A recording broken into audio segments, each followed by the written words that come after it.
welcome to Youngest Lake the One YouTube channel. If this is your first time on my YouTube channel, please subscribe to my YouTube channel by clicking on the red subscribe button down below and turn on the bell icon. Tell me what you think about this video in the comment section.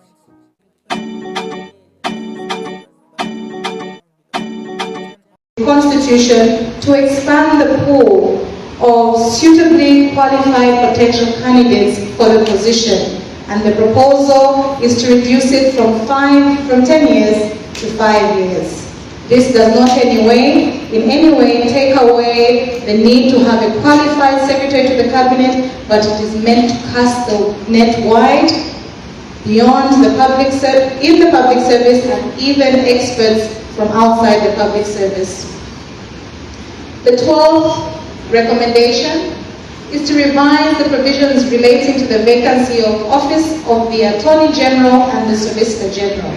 The Constitution currently provides that the office of the Attorney General and the Solicitor General will be vacant on the inauguration of a new president. If there is a change of government, that is automatic. What does it do? It creates a vacuum.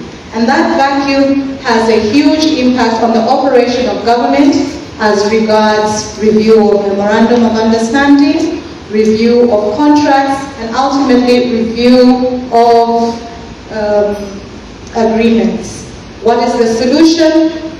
The proposed amendment is being sought to avoid a vacuum, to provide continuity in government operations, and to ensure that there is no challenge when there is a change in the office of the presidency. The 13th one is to revise the definition of a child and adult. Why are we doing this? Currently, the Constitution under Article 266 provides that a child is a person who is 18 years and below. This particular provision also has provided for a similar inconsistency in the definition of an adult. When you look at the Convention on the Rights of a Child, an adult is 18. A child is a person below the age of 18. And so this is meant to provide clarity on the definition of an adult and a child, especially when it relates to the Children's Code Act 2022, which refers the definition of a child to the Constitution of the Republic of Zambia. Ladies and gentlemen, these are the proposed provisions. They are not cast in concrete. They do not seek to enhance the power of the president, but they are magnanimous provisions which would help any government that comes into power. And so this is what we're presenting to you, and we're hoping that it does provide some clarity on the government proposals as were provided for in the ministerial statement by the Minister of Justice before the National Assembly. I thank you. So I hope you'll be able to see my face as I do that. So the first question was with respect to the cost of living. How does the proposed amendment translate into achieving that? First and foremost, we've talked about delimitation. My colleague mentioned how vast and huge constituency.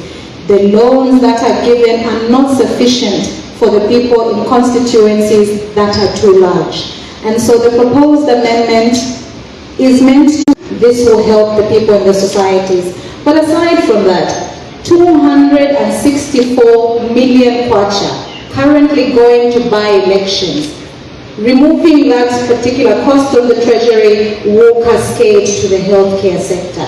It will cascade to the education sector. It will cascade, and we propose to use that particular budget using the cost-effective mechanism that has been adopted. Is the time right? The country is polarized. There was an attempt to try and break that down for the Zambian person. Politics will always be there in a democracy. It doesn't take away from the right of the Zambian people through the government of Zambia to amend the constitution. We have heard there are obligations that we have aligned ourselves to under international conventions. 2030 is coming. The next election is 2026. When will be the next election for you to actually implement the quota system before 2031? There is no opportunity. The time is now, and we are proposing that unless we amend the Constitution now to provide for delimitation, to remove the challenges that we have identified. Colleagues in the media, can you imagine if an allocation is given that the Minister of Education has to construct 4 schools in a particular constituency, and that constituency is so vast? It will mean that we are still going to have young learners, boys and girls, walk long distances.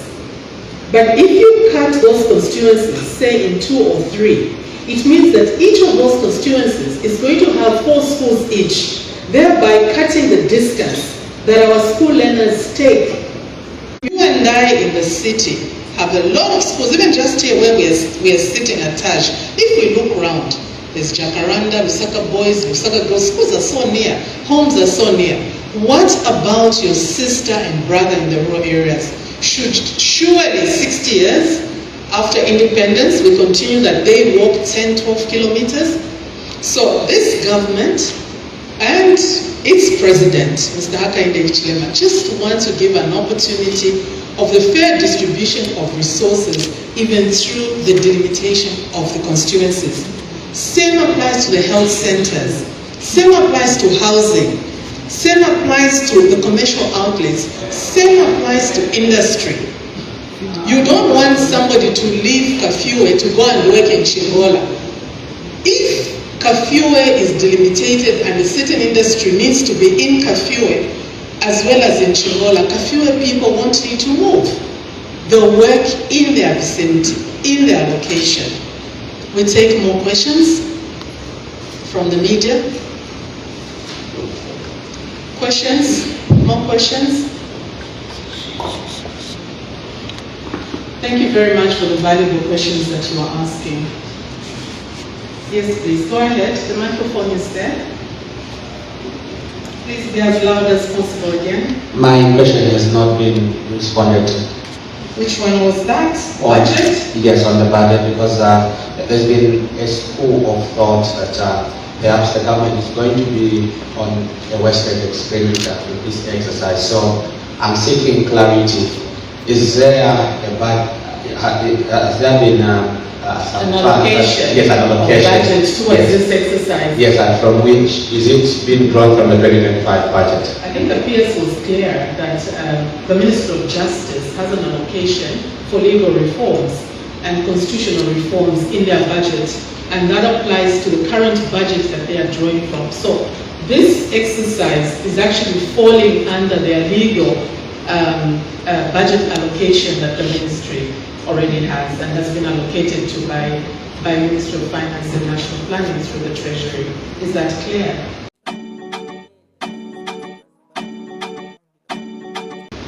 However, you need to know that should we require resources outside government's budget, it will then entail that government has to fundraise. But if not, that's why the president actually directed that this process should not go through the normal route because it was going to be very expensive. Is it clear? Thank you. More questions? Good morning, my name is Mark Silicone from TNBC.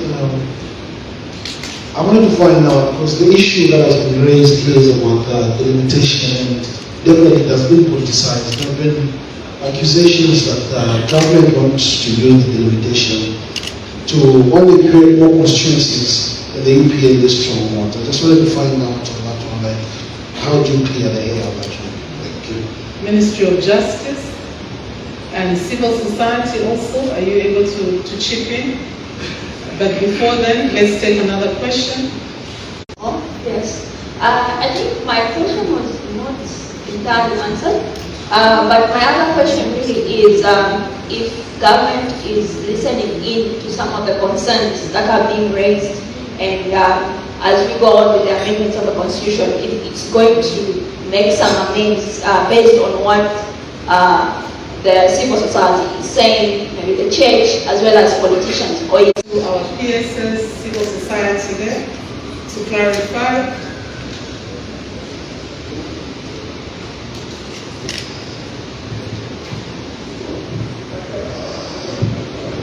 So I think the point from the civil society perspective is that news diggers who spoke. Sorry, David, would you like to be very loud? Okay, thank you. I think the lady is from news diggers.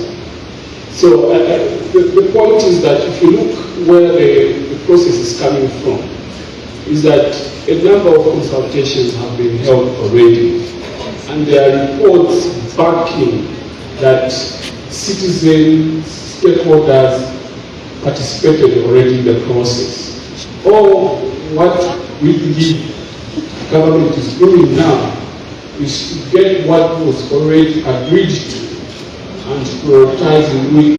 These are provisions which have already been agreed to, and stakeholder citizens have already included to the process. Just to give you an example, is that there was an electoral reforms technical committee. Actually, last year they had sittings and they went around the country to collect submissions on what they need to be included in the electoral reforms.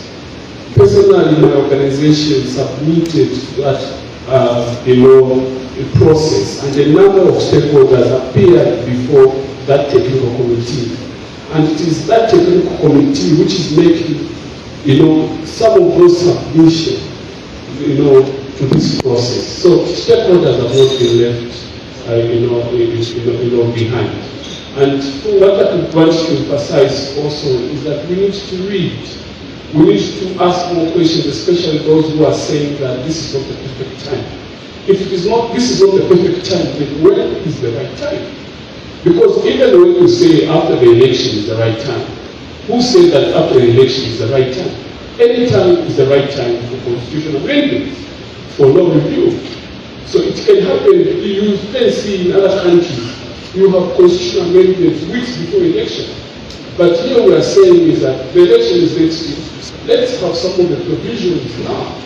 And let's, the constitution to, reflect what the Zambian people have already agreed to, have already submitted to. Reports are there. You can go to the Ministry of Justice for those documentation. You can go to the National Assembly of Zambia website.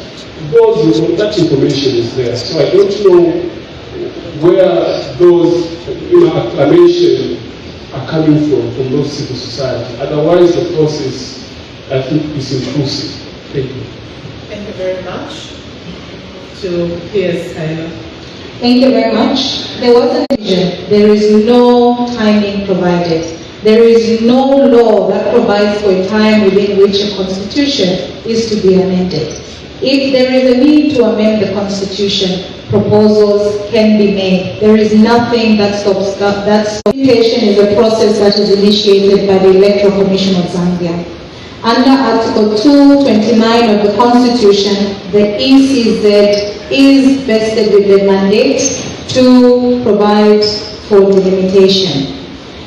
The boundaries are determined by them and a recommendation is given to government. So government cannot manipulate the boundaries in favor of the party in power because the review is done by the ECZ. We are merely saying that in order to implement the review or the proposal that will come from ECZ, there is need to amend the constitution to factor in that number of constituencies that will be proposed or recommended for separation or for cutting or for redesignating the boundaries of those constituencies. Just to give examples of constituencies that are large in the country, we have Kanchivia, we have Shiwangandu, we have Mongwe. I will leave it to you as regards the perception of what a delimitation of these constituencies would entail.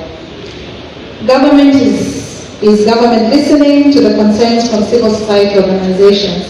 The very reason for this media breakfast is to unpack the proposals. is to allow people to engage, is to allow people to provide feedback to the government, because that is consultation.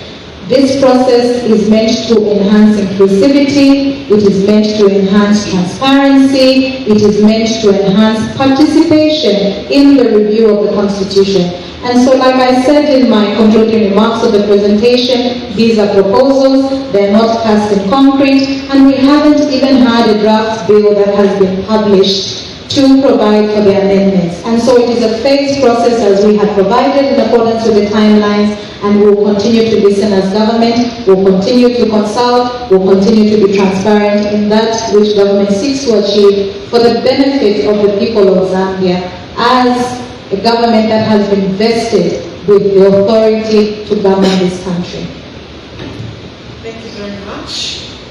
I think we're clear. Just one last question, and then I'll ask Mr. Ngande Monajiti, as we close, to just give a summation. But before he comes on, let's have just one last question from my colleague in green and black over there.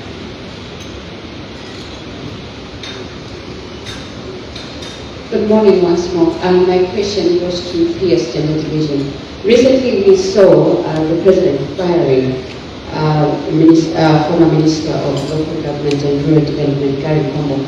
And there have been sentiments out there in public suggesting that he would have replaced him with a woman. And you being PS Gender Division, I believe that change or advocacy would have actually begun with you. And I would actually like to find out if indeed you really want to see more women holding decision-making positions, if you are at all lobbying for a woman to be appointed as minister in that ministry. Thank you, PS Nenga Kubika. As for you, that was our last question for today. After the response from the PS, Mr. Ngande would like to give us a summation. Did you have a question, my lady?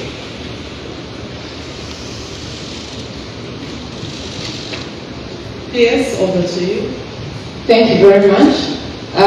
First of all, I wanted to know that the head of gender, actually the president himself, and I'm sure you're aware that gender division sits in his office, and this is because he has gender matters at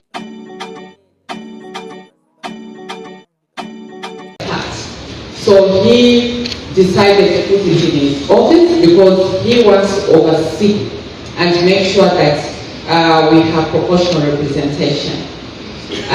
If he came here, he will actually tell you I don't give him a chance. Like he always says that he's really been on me pushing the agenda for women. And I think we should actually give him a clap right here, because if you look at all the appointments that have happened, just even this year alone, he has appointed a lot of women in decision-making positions at the permanent level, PS level positions, and quite a number of other women in leadership positions. So I'll say he's actually doing a very good job in terms of ensuring that there's a balance, but that doesn't mean to say that each and every position has to be given to a woman. Because remember, gender is not only women. Gender includes men as well. So we are not saying that each and every position that is appointing every now and then has to be a woman. So for me, I think he's trying his level best to balance the situation, and he's done a very good job so far. Thank you very much. Thank you, PS. If the microphone can be given to Mr. Ngande Monajiti. You may be outstanding, Mr. Monajiti. You will introduce yourself fully and give us a quick summation in 3 minutes. Thank you very much. Thank you very much. Thank you. Can you hear me?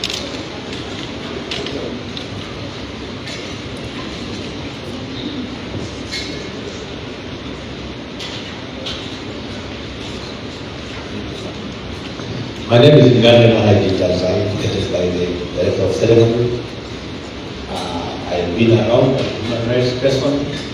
I've seen the processes come in and go out. And my passionate request as of now is to say that this is a pure national process. And if you take it that way, both can benefit.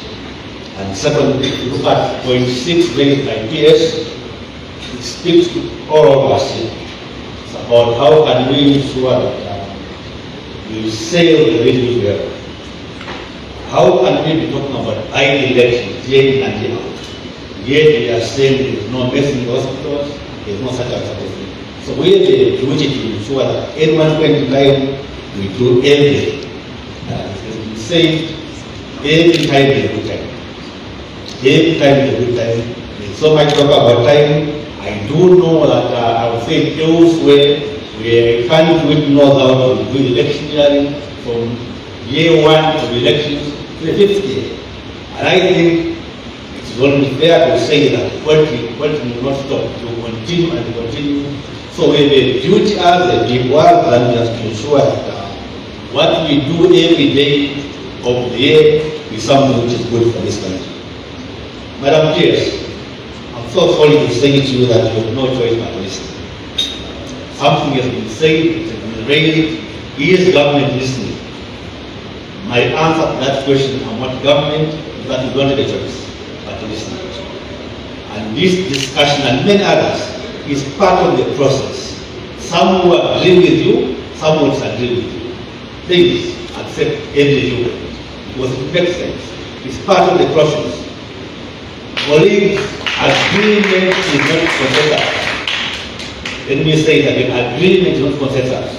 You may agree, okay? You can agree, but you can also be in consensus. Now, when you are in consensus, it does not mean you have agreed everything. It means you have agreed to move on. Those who are familiar like reading, please, I beg you, go and look at the case involving George W. Bush in America and how the Supreme Court ruled. For now, we have a country, we must move on. So I have to say the things which we must deal with, and an answer has been given at a suggestion from my friend there. Yes, and I will repeat. Please, let's take time to read. Let's take time to understand the entire process. We know, much as you know, that we have an opportunity to look at all this discussion. And now somebody is saying, okay, and we don't have time. But the reality is that, and please correct me, you have pulled out what was in the document from many areas. So then what are we talking about? Are we being honest and sincere with ourselves? I have said this, and that's my last point, head of ceremony. We need to be cautious and careful. One, the Zambia of 30 years ago is no longer the Zambia of today. At no time, anywhere in the world, can you arrest government. Please do not direct me miscorrect. I don't think that I can say to you, PS, stop in your way. What we should do is to drive as careful as we do on the road. Keep your lane on the left and you'll be very safe. Madam Jack, thank you very much. Thank you so much. Thank you, Mr. Maragati. Colleagues in the media, thank you so much for attending this breakfast. Thank you so much for the questions that you've asked. Major takeaways, I think, for us in the media are Oh my goodness.